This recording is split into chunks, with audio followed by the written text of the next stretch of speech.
Yo, what's up, everyone? Welcome back to the Long Game Podcast. We got another kitchen side episode for you all after taking a short hiatus from producing more episodes. And we had to zoom out and think about what the future of the podcast would look like and what we need to do to iterate for the next chapter of the podcast based on a ton of feedback that we were getting from you all. So thanks so much for that. And please continue reaching out if you have any feedback for the podcast. Today, we're going to talk about a couple things. First, over the last couple years or so, we've started seeing more and more LinkedIn experts show up talking about marketing and SEO and all the different demand gen channels there are. And one thing we've realized over the course of this year is that a lot of them are full of shit.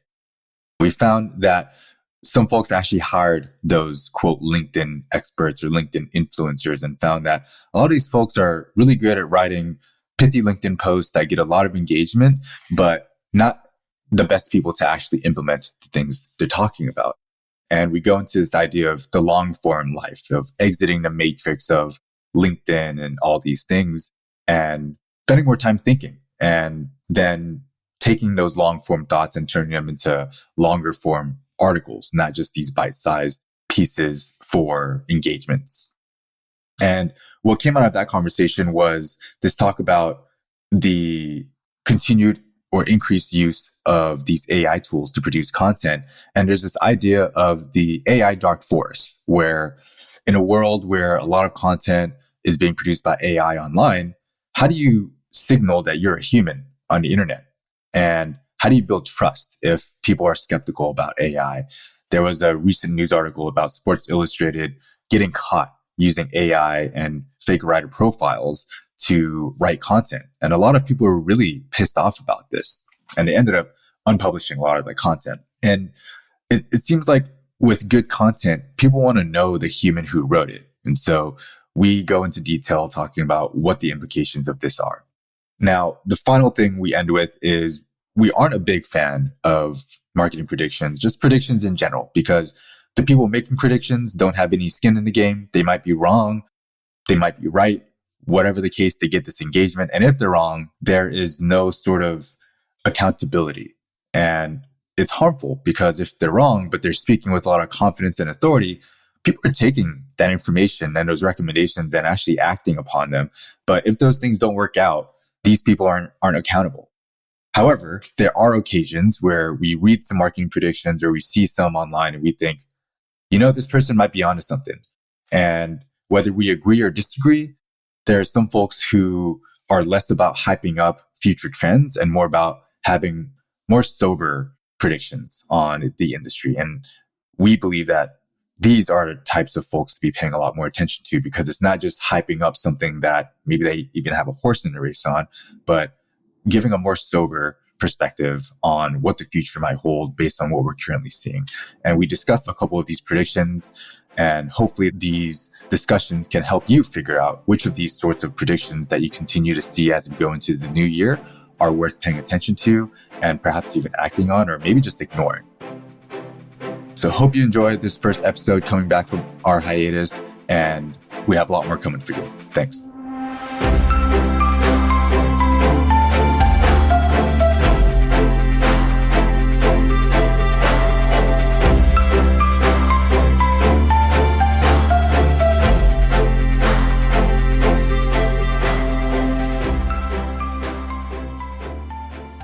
Did you all see that? Remember, I think it was maybe the last kitchen side we did. We talked about the SEO heist AI thing. Yeah. Did you see that? That's gone fucking crazy viral now. I saw Eric Sue repost it, and he was like, "I don't see why people are hating on this guy. It's like a fine strategy." And I'm like, "Wait, what?" No, there's a big divide there. Yeah, there's a huge divide. And I think when we last talked about it, I was like, I can admire the effort that went into this, and like, that's pretty cool. But I'm also like, morally, what the fuck? It's just crazy that we had seen it like when it was a little bit controversial on LinkedIn, and literally like Emmett Shear, who was the 2-minute CEO of OpenAI, he posted about it, and I see a bunch of like non-SEO people posting about it, and they're like, holy shit, this is crazy. And then SEOs are debunking it. They're like, well, they were working on it for 18 months and it's like fairly typical approach. Like they're just using maybe AI to speed it up. It's like, nothing crazy here. Yeah. And then others are like, this is crazy spam. Mm. I'm seeing it all over the place. And it's just funny because we had talked about it. I think it's the brazen language that makes people, it's like inflammatory. It's calling it a heist and stealing and all of that stuff. It's like, yeah, it triggers some defense mechanisms for people of like, oh, AI is gonna take my job, or AI is doing crappy work. One of those things. But well, at the very least, it does show the cracks in the moat that maybe like traditional SEO strategies have had, especially if you didn't have any sort of defining factors or differentiation in the content you created. So because now like it's so much faster to like replicate what would previously have been the manual process of trying to reverse engineer the SERPs. So I guess it is sort of a wake up call to people who have rested on their laurels in that way. Yeah. I mean, I still kind of stand by the whole idea of copying your competitors assumes that they're doing the right thing to begin with. And I don't want to assume that anymore. And so, I mean, I'm curious. I didn't look into the work the guy produced, but I'm curious like what the business model is that he did the strategy for, and then which competitors he copied and whether it's contributing to like business.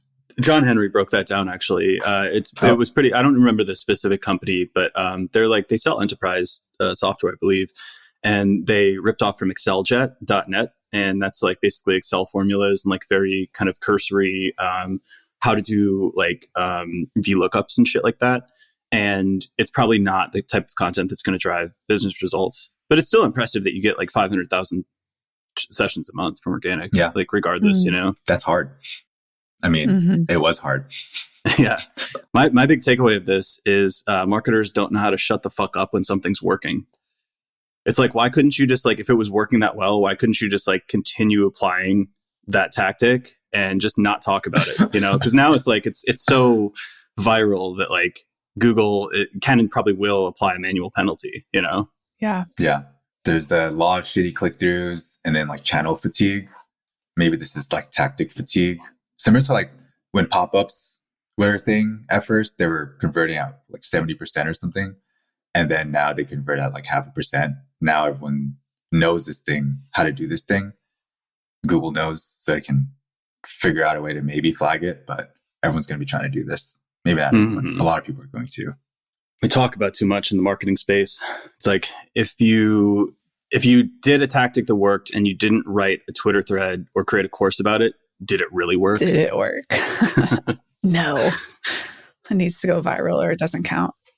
I kind of like that we moved away. I think we had our pillar pieces for our business philosophy and brand point of view. I think there's still a couple things that we can talk about. Like we're starting to form this idea of like the content portfolio, which is a play off like the barbell strategy and all of that. But I kind of like that we don't just give away. I mean, I don't think there's secrets. It's more just like how we think about things and how we do things. And a lot of our strengths are operational, but we're not trying to just share all. We don't have we don't have time to share. It takes time. Yeah, we're too busy doing the work, not talking about it. So there's kind of some irony there, I guess. I've been thinking, not a lot, but I've been paying more attention to these LinkedIn influencers. And Alex, you had mentioned something about like someone hired one of those LinkedIn experts and realized they were full of shit, or they didn't actually know how to do anything, and they just fired him. Yeah, and I'm just one of the AI ones. It just makes me wonder how many of those people that are on LinkedIn. And there are a few where I've seen them, I'm like, I actually know that your stuff isn't good. Like your work's not good. You're just good at packaging it up and writing good copy. Well, it's funny you say that, because one thing that I put on our notes was exiting the matrix, because I inversely have not been paying attention to LinkedIn influencers. And I found that my original ideas have come back in quite an interesting way. Like I feel like I'm thinking for myself, and I'm kind of thinking through this term. Do you know Cal Newport? Mm-hmm. So he wrote Deep Work, and he I think his website's even called The Deep Life. So this is his whole mental model for living kind of a slower pace. Like it's like not getting bogged down in like distractions and emails and meetings, and like living just like, it's almost like the equivalent of slow travel. It's really taking it in. I've been thinking about the long form life and how I used to like my brain a lot better. So I went down kind of a weird rabbit hole like last weekend. And I read It's Goog Enough by A.J. Cohn, which was an amazing essay on Google search results in 2023. And that brought me down a crazy rabbit hole of a bunch of different content. And in the article, he talks a lot about kind of the spammy tactics that Forbes has done. And he linked out to some articles on Forbes. And it was like, it reminded me of an article that I had written in 2018 called There's No Such Thing as Free Lunch in Content. And I wrote about the contributor model and how the incentives were misaligned. And I read the article. I sent the article to somebody and they were like, this is amazing. And I was reading it. I'm like, my writing in that article was very good, you know, and I haven't written an article like that in a long time. And I was like, I want to go back to that. And I don't even care how many people read it. Like it's less important to me to go viral nowadays in the short form format. I'd rather have like 20 people read an article that I wrote and really put my heart into it. And it was good, as opposed to like trying to write pithy LinkedIn posts and tweets every day. So I'm kind of thinking through this idea of the long form life. I like that. Podcasts, I think, is a great format too. You're not trying to build sound bites. You can cut up clips and stuff, but it's really a long conversation that we're having with our guests or with each other. Newsletters, they're another place where you can just kind of be weird and write in any format that you want. You can really explore ideas. I just think like these formats on social and the algorithms that incentivize this very kind of like flashy, hooky type content is degrading all of our collective thinking. Yeah, I've always struggled to, I think you guys know this, to really find my stride on LinkedIn. I tend to, when I spend time on there, leave more like watered or bogged down than I do feeling like empowered or inspired. And there's a collective, like few folks that I'll read their stuff and I'm always like, this is really good. Like I know they put the time into this, the effort into this. I respect their opinion or their findings, their results. But for the most part, it's just noise to me, because it's all about velocity, right? It's all about like quantity now in order to go viral. But the less time I spend on LinkedIn, the more, like you said, Alex, I feel more in touch with like my thoughts, like my gut intuition, which can always be improved, right? But there needs to be a balance of like alone time and introspection and then like collecting outside thoughts, opinions, and learnings. I think the key is like finding that balance, because everyone's balance is their own. Some people thrive off spending time on LinkedIn. Mm-hmm. I'm not one of those people. I know people make it work. Like I have friends who generate a lot of leads from there, but my other contention is like, sometimes it just feels like it's Chris Walker and like 10 other companies just kind of posting the same shit over and over again.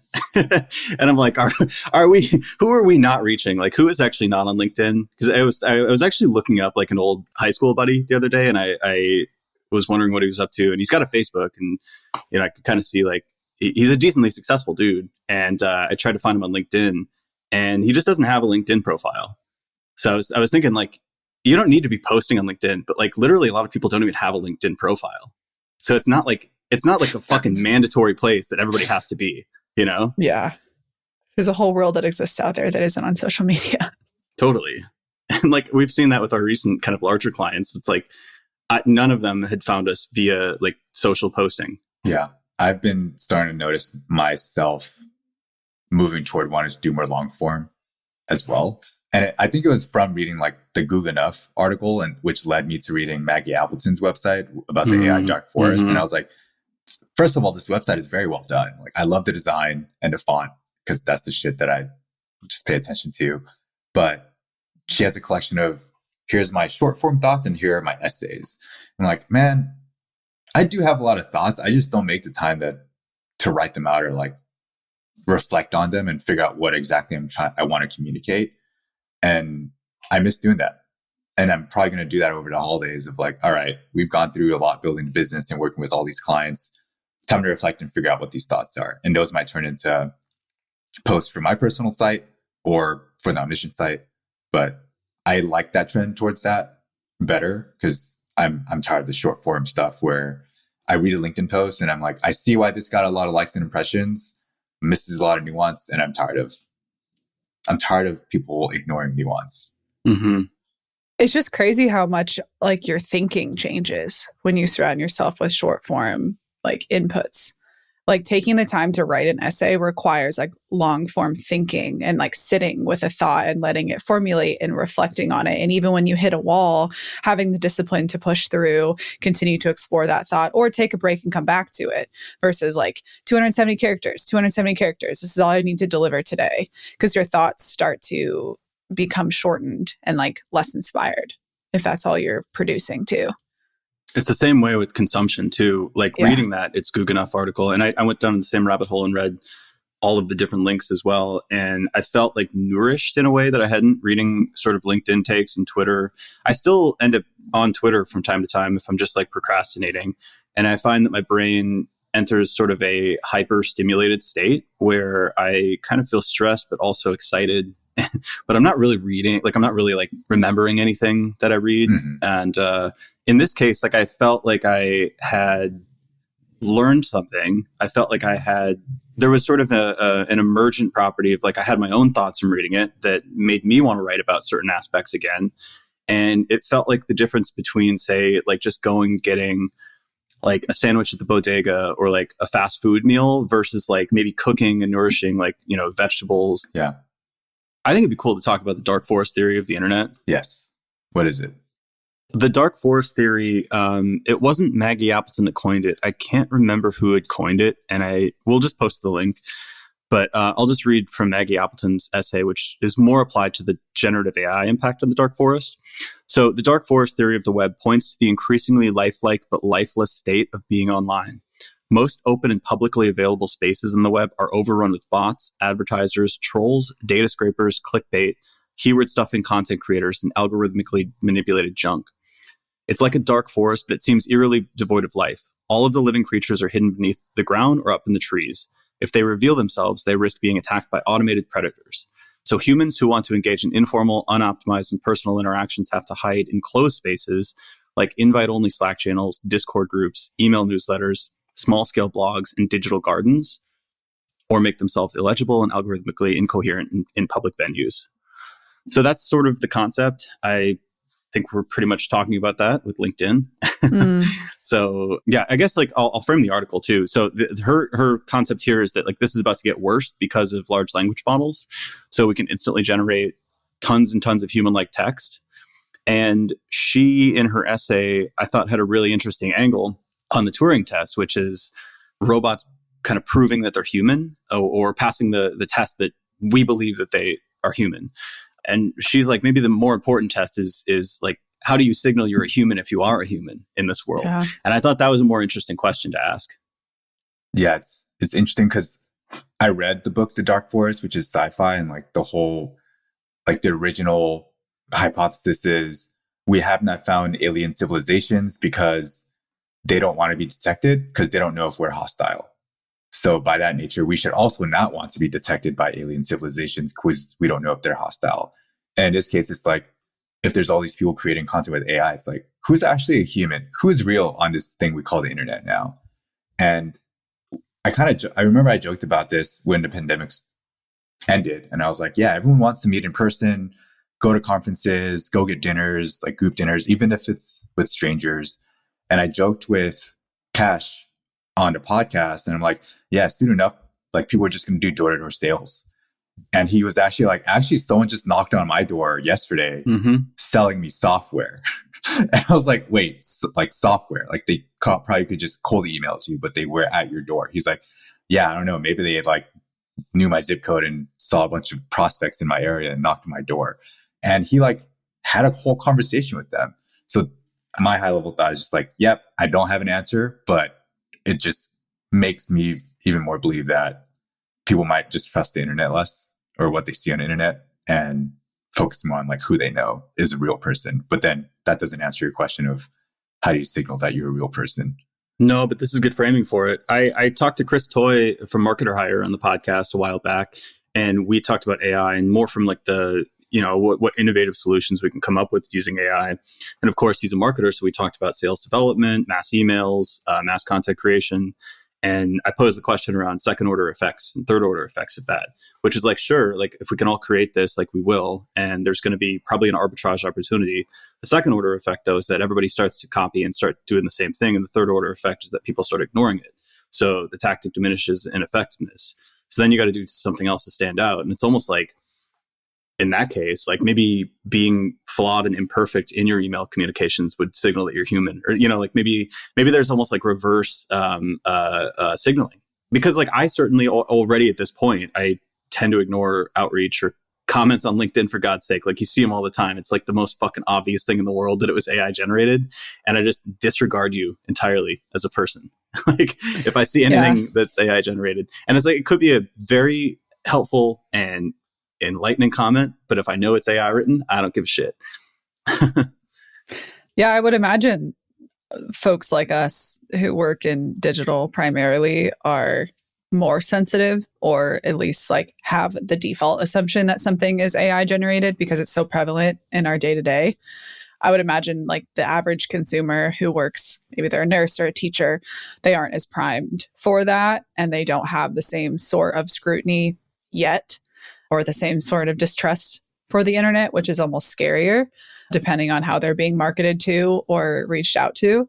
But yeah, Alex, I mean, if I receive like a picture perfect email, even if my name is like in the right spot, you know how they're like, hello, recipient, I almost look for like misspellings or like emojis or a joke or something.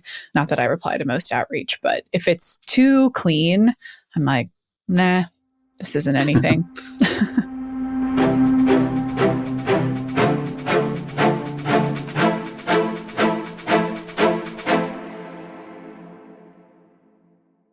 We're going way back, but do you remember those like Nigerian prince emails where they wanted to, like wire you money or whatever, like the scam was? Wait, what's the scam? You never heard of that? Yeah, it was a classic during the Hotmail days. But anyway, it was a scam email. That's all you need to know. And apparently, I don't know where I heard this, but apparently they would make it pretty like shoddy and filled with typos because that would filter the people who were gullible enough to go through with it. Because like any normal person would be like, this is clearly a scam. So it was a totally opposite filtering mechanism. But maybe now we've come full circle, and that's like actually how you would prove that somebody is legit. But Ali, to your point, maybe we're sophisticated in seeing AI, sure, but like, did you see the recent Sports Illustrated controversy? Yeah. So basically, yeah, Sports Illustrated had spun up a bunch of AI content and built like fake personas and writers. And once it came out, like the comment section was very interesting because people were mad. And I would assume that not everybody in that comment section is working as an SEO or a marketer. Right. So it was almost like the takeaway for me there is like, it doesn't even matter if the content was good or they enjoyed reading it during the time. The fact that it was AI generated was the piece that they were upset about, that it wasn't a human delivering it. So yeah, I think the sentiment is still pretty bad on this stuff. It's interesting because I wonder if they didn't know that, would they have cared? Probably not. But then I think there's something to be said around writing can be so powerful that when you enjoy it, you want to know who wrote it. Yeah. And I was on like Google News on my phone before bed because that's what I do. And then there was this article about this AI model is making tens of thousands of euros on Instagram. Everyone knows it's an AI model, but she or it has hundreds of thousands of followers. And the agency that created this AI model is like, yeah, we got tired of working with influencers with ego, so we just created an AI model. And then when you look at the Instagram profile and look at the comments, like people are commenting on it like it's a real person. So in this case, I mean, the tie back I'm trying to make, I guess, is like it's AI, but people know it's AI and they're still commenting and like getting attached to it. But when it comes to writing, they're having a much more visceral reaction. I think it's all about the expectation that's being set, right? Like I can't fault somebody for using ChatGPT to spin up a mass email to try to sell me software. Is it annoying? Yeah. Will it work? Probably not. But like we're all looking for ways to make things more efficient. Now, if I'm subscribing to a paid newspaper online, or if I'm subscribing to a blog or a Substack or something where I'm like, this person, I appreciate their opinion. I want to get to know them and their individual, sophisticated, original critical thoughts, which is one of the reverse Turing test points in her essay. And they use AI to create content to whatever depth that they do. I will be annoyed by that. I will unsubscribe likely because that's not what I'm paying for necessarily. But there is like a third part of all this, I know Facebook rolled out those AI like personality people, like all of like Kendall Jenner and Tom Brady and all of them, these like AI bots that you talk to. They like purchase their likeness for like 1 to 2 years. There's a ton of like AI girlfriends, girlfriends and boyfriends that people will like date. And I do think like I had a discussion with Kaylee and Krista about this. Like, there are people due to illness or mental health or like physical location that can't interact with the world the same way that most people can. So I do think that there is a, in my opinion, small benefit to having that outlet. But I think it's really going to fuck up our generation and the folks like younger than us and how they interact with the world and how they gather information and socialize, especially with the folks that know it's AI and want it to be AI and pay for that. That to me is like super scary. Yeah, well, the benefits I think are far outweighed by the costs, and that like if something's more convenient and maybe 1 to 2% of people who wouldn't have done so otherwise and would have gone out to dinner with their real friends start to do the more convenient option, that's more detrimental than maybe the couple people who can't do that in the first place, in my opinion, if we're just looking at like the utilitarian argument. But I'm glad you brought up Kaylee because she talks about parasocial relationships, and I'm not a fan of that at all. Like, I think it's weird that we like think we're friends with Andrew Huberman and we like look up to people that we've never met, and any sort of like celebrity idolization and like, you know, parasocialism is, I don't think, the healthiest thing. But we're entering this new level where it's like, it's not even a real person. It's like, you know, you could, God, I'm gonna get crude here, but you could sign up for an OnlyFans and it could be an AI generated fucking person. No, there are. That's why I was saying is like there are literal like women, I'm using quotations, on Instagram that young girls, I mean, even people my age, I'm almost 30, are like comparing themselves to and going to their doctors and their plastic surgeons and being like, I want to look like this. And these are fucking fake things. They're not even people. And it angers me because I don't know, you can't do anything about it, but it's just like, I feel like our world is getting so small and people's like information gathering and how they learn about things and how they learn about people and worlds that are different than them, it's just ceasing to exist. Because let's say I talk to this Tom Brady, AI, Facebook, whatever the fuck it is, meta person for 2 years. And that's where I have most of my conversation. First of all, I'm literally talking to a robot. Like, there's literally no new information. 2, Meta isn't like gathering everything that I am talking to this robot about. So not only are they gathering more data that I don't even want to know what they're doing with, but my world has dwindled to like an inch. I'm not like interacting with anybody or anything that's different than me. And how do you feel after doing so? Like, that's the question too. Back to like the long form versus short form thing. It's like, how do you feel after it sucks sometimes. Like, it's cold in New York City and I'm not always feeling social, even though I'm more extroverted. You know, sometimes I don't want to go to a dinner, but I put my coat on and I go outside and I go to the dinner, and usually afterwards I feel a lot better. Same thing if I like make myself go to the gym, you know, that feeling versus like staying in and engaging with the robot. Like, how do you feel afterwards? That's the question you have to be honest with yourself with. And like, to me, it's so obvious, you know? I don't think people deal with those emotions very well. And I don't think that they're forced to.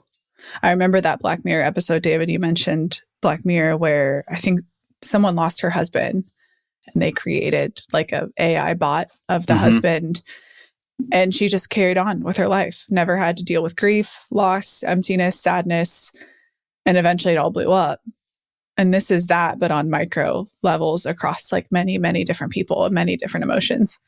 It's scary. I mean, there's going to be a backlash, no? Like, there's at least going to be a contingency of people who don't buy into this. Obviously, like it sounds like we're those people, and I'm sure there's more people like that. When I go to conferences, most of the sentiment is the same. So I don't think it's like a given that this is going to be like the cultural, you know, standard. I think the adoption is probably going to be slower than we think. I mean, maybe we pay more attention to it than the average person, and maybe the average person is relatively skeptical and not as likely to adopt.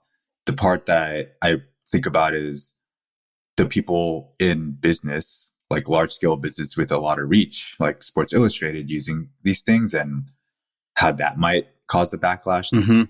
We have these clients that are asking for help producing AI content for the business benefits of scaling, and it's cheap and all that.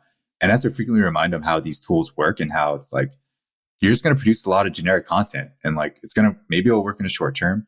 And they're sort of like, we're fine with that. Like, if it doesn't work in the long term, at least it works in the short term. I'm just like, oh, I get it. Like, you want to take advantage of the arbitrage. The part that I'm concerned about is like, you write this content, it's under someone's byline, and people are going to argue or disagree. And the person whose byline it is going to be like, I didn't write that.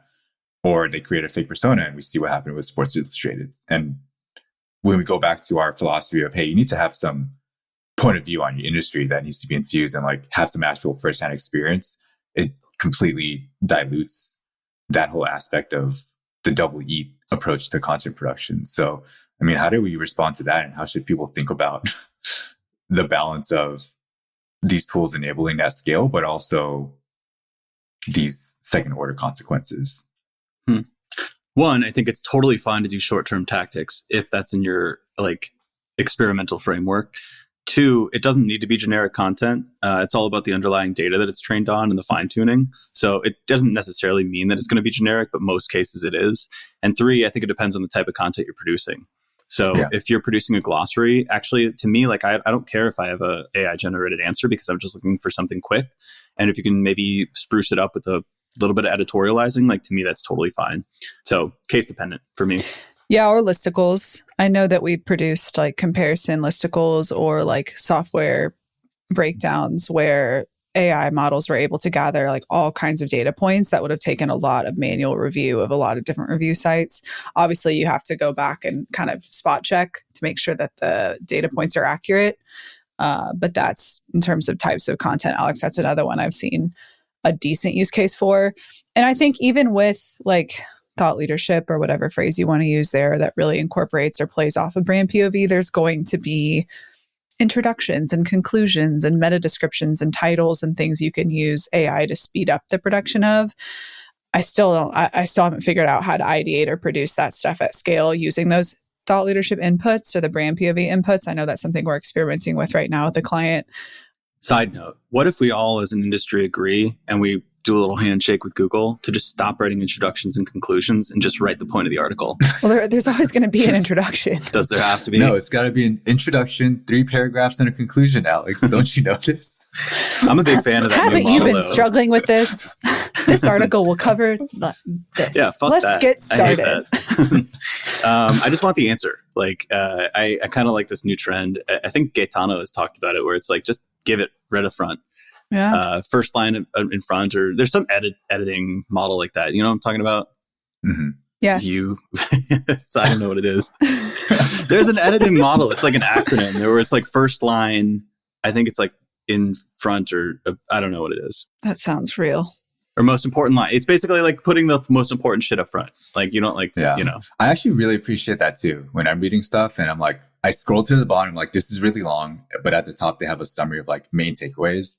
I forget what website actually does that, but I'm like, oh, I like this. And it seems like it's going to cover what I want to read about. So like, I'll actually read this. So ironically, the summary gets me to read it. When I started at CXL back in 2015, I would do the typical introductions when I would write articles, and Pep would edit them and he would just chop it all out. So I would basically, like, they would turn into a 1-sentence introduction, which is the way it should be, right? It's like, so he didn't edit. He just highlighted and then pressed delete. Suggestion remove. It's like, this is useless. Nobody gives a fuck about this. Like, it's like, are you ready to learn about A/B testing? Like, most people are wrong, and like, it's like, just, this is an article about A/B testing, and then you go into the A/B testing. Yeah, like, A/B testing is one of the most powerful ways to generate more conversions from your website. In fact, 97% of businesses say that A/B testing is important and will be more so in the year 20. Bard, is that you? In this ever-changing digital landscape.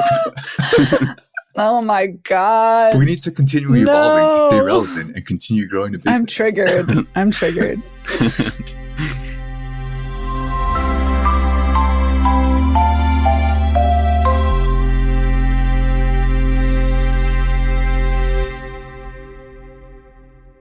But speaking of an evolving landscape, do we want to talk about marketing predictions? 10 out of 10 for that segue. Well, yeah, marketing predictions.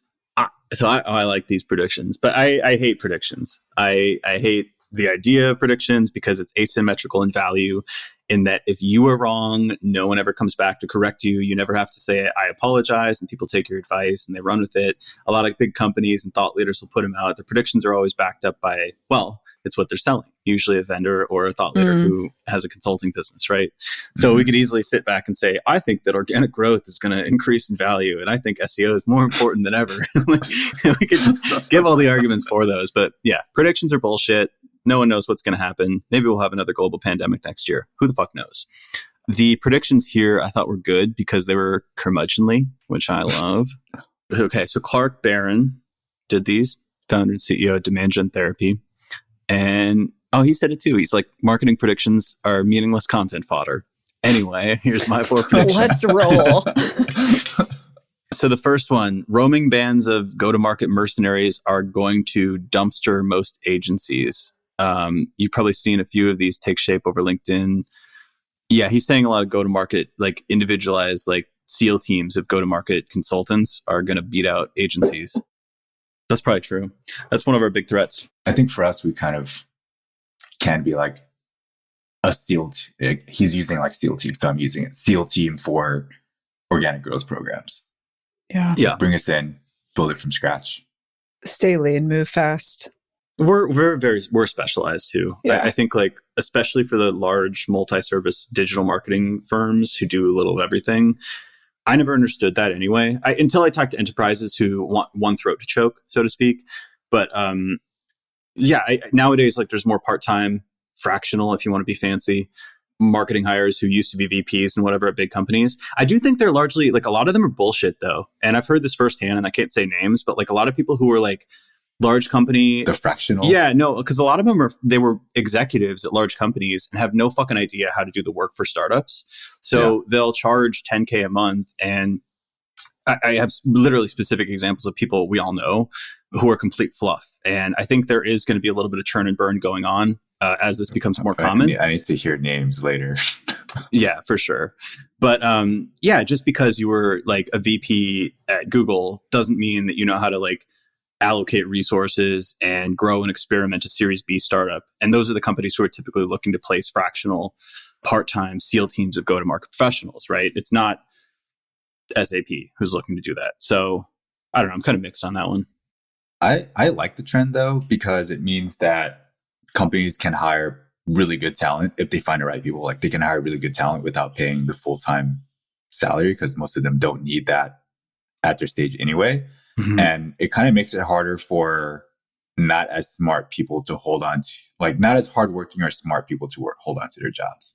Yeah. Because I've been in positions where I'm like natural selection. Yeah. I'm sort of like, what do you even do? And like the stuff you're doing isn't even working. Like, why are you still here?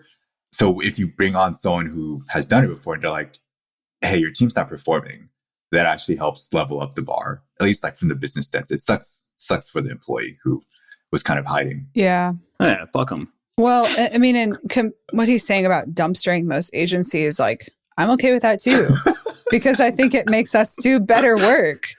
And how much can individuals do? Why are you laughing? That was just so aggressive from Al. From me? No, from me. From Alex. Oh, fuck. I was like, who gives a shit about the employees hiding?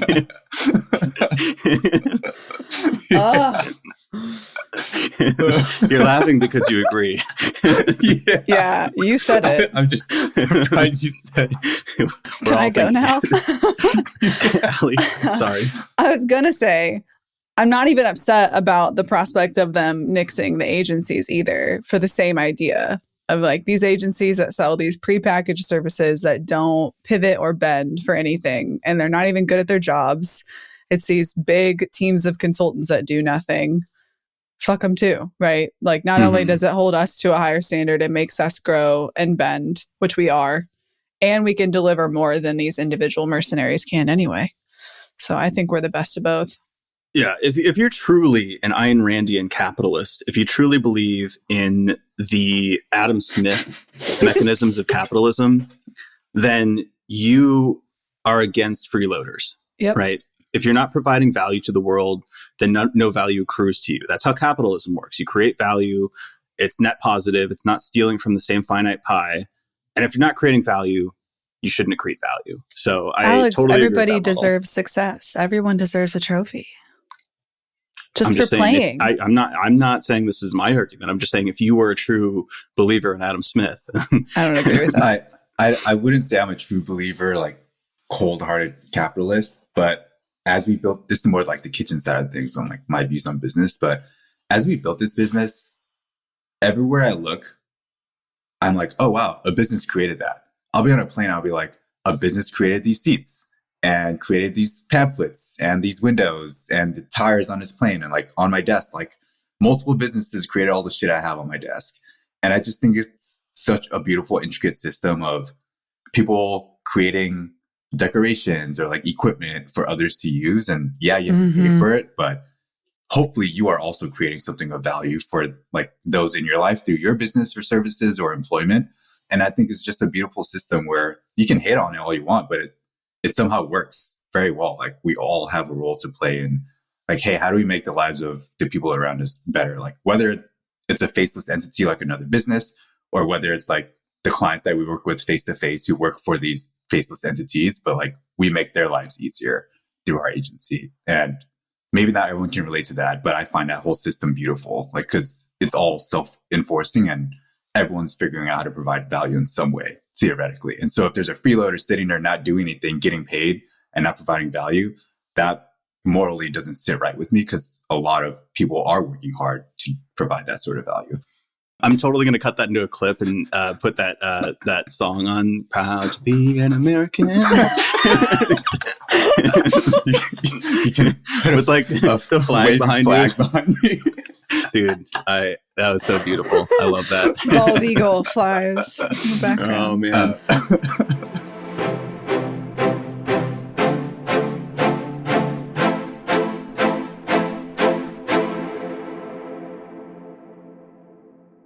Ooh, the second point, I forgot about these takes, but yeah, so founders/CEOs will find out the hard way that anybody can call themselves a fractional CMO. Are there great ones? Sure. But when enough directors/VPs call themselves fractional CMOs and then saturate the market with the same playbook they've used everywhere they've been, it's going to be a weird time in marketing land. So I think we just talked about that. That's totally true. Yeah, nobody knows you're a dog on the internet. It's really concerning. It's like, I mean, it's these LinkedIn influencers who can just post whatever and for some reason have tens of thousands, hundreds of thousands of followers. And then we get asked about it and it's like, that doesn't make any sense. Like there was a LinkedIn person who posted something about one of our clients, about something that they think the client should be doing. Client sends it to me. That person on LinkedIn posted and tagged this company about what they think that company should be doing for the SEO and content. The VP of marketing sends me it and they're like, hey, it'd be great if you can surface this before like I find out about it on LinkedIn. I'm like, wait, what are you talking? This isn't even an issue. And so I'm like, some random person on LinkedIn posted about this thing that maybe caused some concern if you aren't super aware about it. And then someone like us who has access to like the data and everything, we're like, wait, this isn't actually a thing. You don't need to worry about this. And so it kind of creates this skewed idea where like people trust these random people on LinkedIn because of these signals that they're trustworthy when they probably shouldn't be trusted. So that makes me concerned to all the other people leading teams and like not entirely sure who to trust and seeing these things and being like, might cause some thrashing for them, right? Like might cause some unneeded anxiety.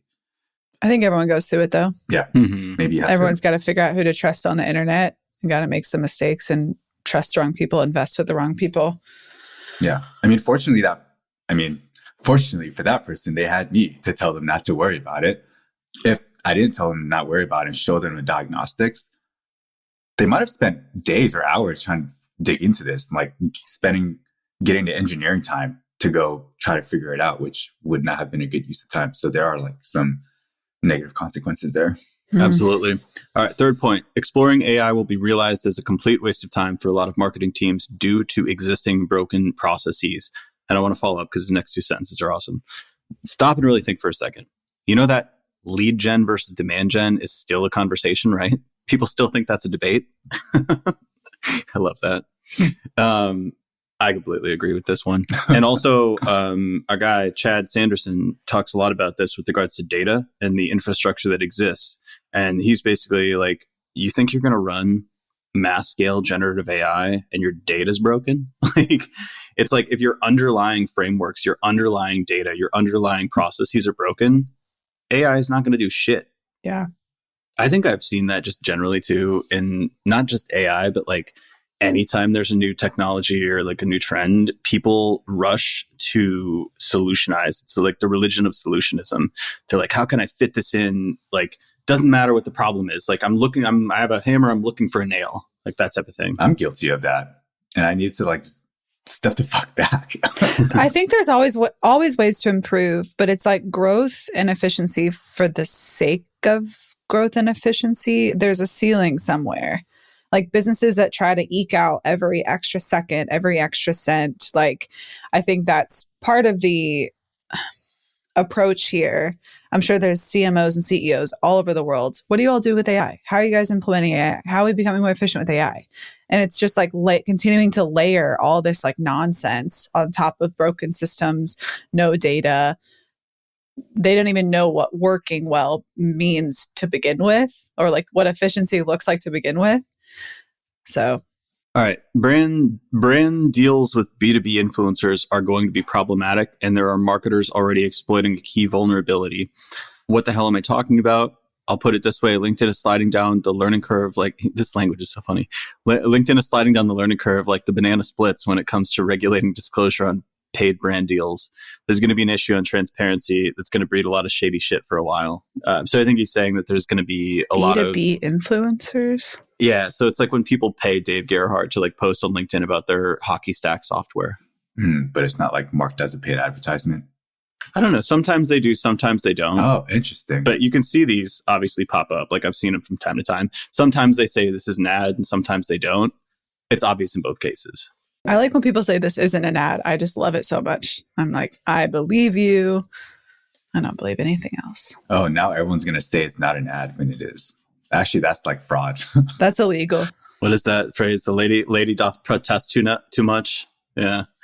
It's the Shakespeare thing. The lady doth protest too much. It's like when you're like overly like defensive about something, it's like probably true, the thing you're defending. And it's like, I swear to God, this isn't an ad. I just love it. And it's like, really?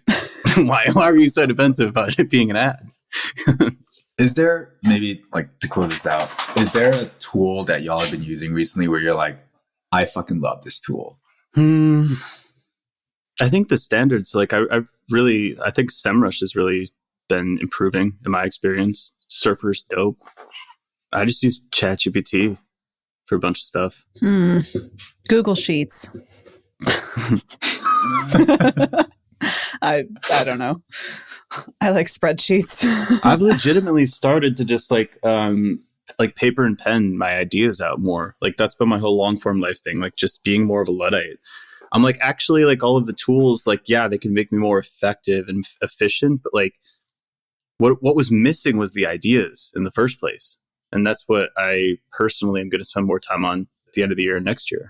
Yeah, I used to have this approach to like, if I wanted to, like, okay, so every year I always want to go running. I always want to start running, become a runner. And so I buy a bunch of shit, but I had like, that's not going to magically make me start running. And sometimes I have to just prove to myself I have to do the thing with imperfect equipment, and then I'll invest in whatever I need to make it better. And I think a lot of people do that with tooling.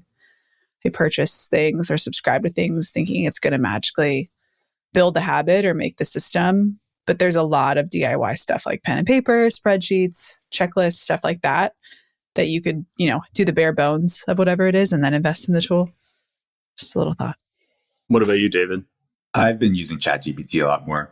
I mean, I use Koala, which is good for like ABM stuff, but that's not like a daily thing. I've also started using Midjourney a lot more. So I'm kind of late to the game, but I'm just like, damn, these are good. I gave it a prompt of like a picture of a white pit bull in the snow with a Santa hat on. And it gave me a picture that looked just like Chance, my dog. And I was like, this is perfect. And I sent it to Lisa. She was like, can we just make holiday cards with this? You can upload images to use as part of the prompt, right? You could upload a picture of Chance.